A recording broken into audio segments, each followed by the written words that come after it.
Hey everybody, this is 2009 Chevy Kodiak C4500. Oh my god. Same applies with the 5500. This is the LMM Duramax. I'm going to quick show you how I wired my dsp5 switch for my EFI live AutoCal.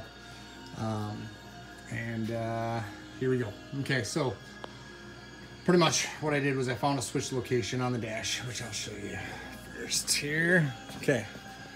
And yes, first and foremost, this is who I called to set me up with everything I needed. He set me up with the beans sump kit for the lift pump that I had gotten, and pretty much got me set up with the EFI Live AutoCal that I gave him my VIN number, tire size, everything for.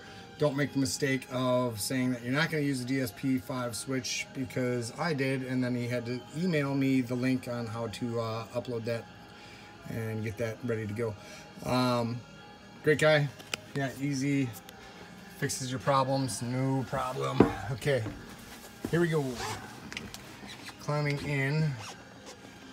I have the doghouse off. I also did the EGR delete and DPF delete, which I can, which actually I'll show you the video later, or show you the video.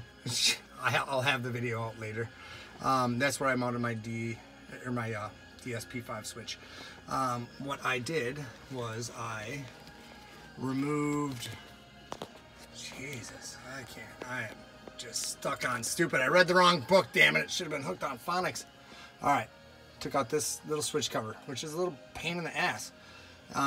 What I found would be best is to take a thin piece of metal or something, get it in, because there's two clips right there, two plastic little freaking clips. I broke one, ended up having to take a piece of expansion foam for concrete and stick it in the back of the switch so that it made that tab pop back up to click it back in place.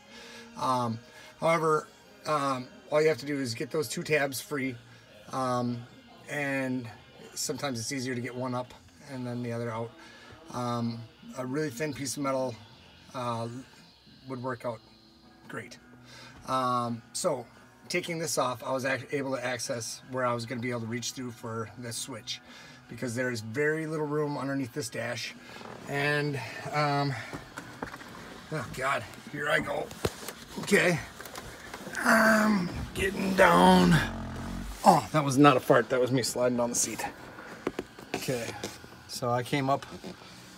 Reference. Yeah, some good that does. I can't hold a freaking light. All right, so switch is right there. Came straight down below. There was just enough room. What the hell am I looking at here? That's a freaking cluster. Oh, here it is. Okay, so this, where's my finger? Here it is. All right, this is the wire. I was able to just barely get my hand up where I can't even show you.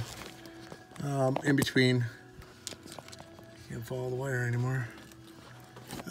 And being that I could get my hand up there, I actually put the switch in this slot first, or that plate, the blank plate. I put it in there and then routed the wires down. That was the easiest way to grab them. And also what I had to do was, in this switch there's a little stop on each side. I had to shave out a little bit of this stop to be able to put that switch back through.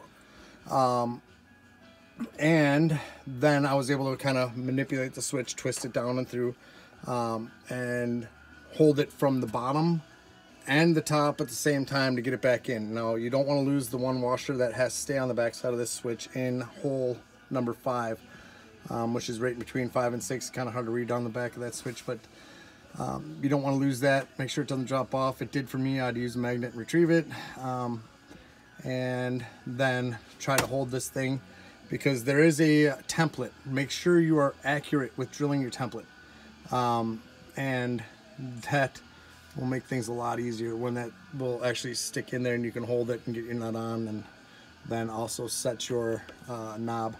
Make sure you're all the way in left number 1 position before you even I guess mount anything or do anything, just for a reference point before you mount your knob, because you don't want to have it in some other position that's not pointing to one once you put your sticker on. So that being said, here's my wire. I haven't secured it yet to anything. What I did was I peeled back my cover here and accessed the rubber grommet. So I'm gonna get the hell up. Oh, mother of pearl! Mom, I'm stuck again! No. Hold on. I'm just kidding. My mom isn't here. I just talk big. All right. So, having a headlamp in your hand is not as easy as on your head. Okay, that's too much light. Okay, there it is. What I did was I drilled a, I took a 1/4 inch, or no, I'm sorry, 7/32 drill bit, and put it through gently above this main wire harness going through the firewall, and was very careful to not drill any farther than through just the rubber itself. I only wanted to take off enough, knowing that that rubber would close in around the 2 wires that you're going to be putting through. Pins first. Always protect, make sure you do not bend your pins, because they lock into your main harness for your ECM. If you do go in on an angle and you drill too far, you're going to drill right into your damn wire harness. Don't do that. I didn't, thank God. Then, going around to the front, what you'll want to do is take off your fender cover, which is easy, well, a little bit. So you have one clip right there, another clip somewhere else. What the hell? I lost, there it is. So you have to pull this, you have to pretty much get it up and over this clip. This has to come up and out, and then you have to slide this panel forward to get past your tab right there. So, and then getting past this little bit right here is fun. So, I mean, once you get that out, you actually have access down in here to get to the boot. So that's where I came out, protected it with the wire sheath, came, where am I there? Okay, came up and over, removed length of this tape going into the wire to the ECM. Now on this, there's a bunch of crap. Don't be fooled by this one. It's the ECM has 2. You have to take off your top or your small harness first, which is basically take this cam lock on this one, which is right here. Open this all the way up. It'll pop that back out. Lay that off to the side. Grab this one. That flips that way. That'll pop that out. There's also numerous other videos on how to install it, you know, which pins to go into and how to find them. Mine was a little different. I was a little hesitant on plugging it in. However, the dsp5 switch that I got has a little button on the back that you can push, and it'll tell you by lighting up, or an LED will light up if you have it properly installed. It goes into pin 46, I do believe, and where is it? On an LMM, it goes into pin 46 and 54. So 46 is the 3rd pin down on the 2nd row, and being 2nd row, this has 4 rows in it.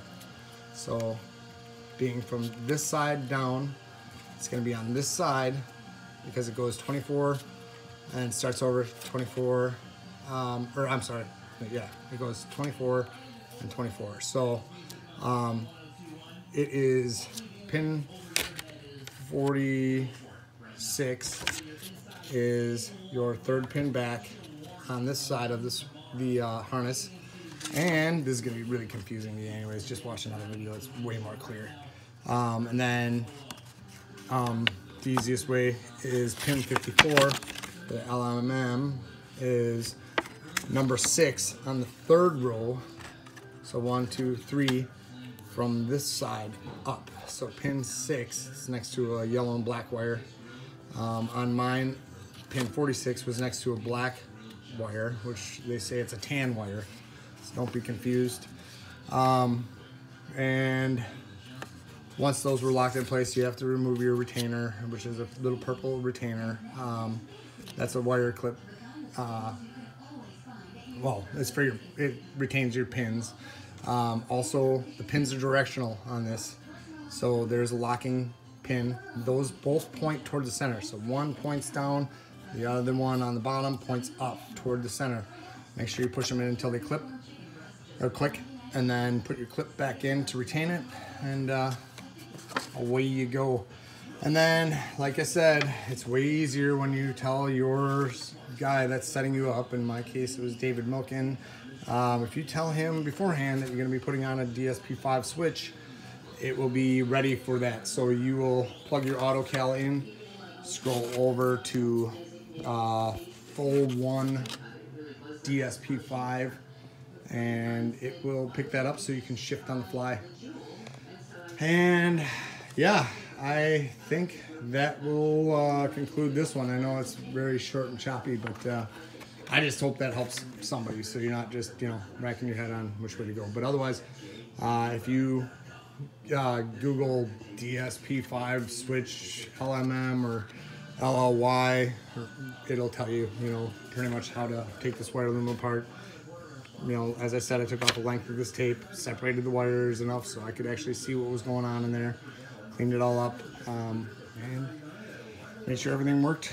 So I hope this helps somebody, because this has been like finding a freaking unicorn doing anything on this damn truck, because they don't make shit that allows it to have any performance. But I'll have the only damn work truck ambulance that'll be hauling ass down the road, you know, blowing black smoke on people riding in the freaking left lane. So anyways, as I'm passing him on the shoulder. So good luck, guys. Oh shit.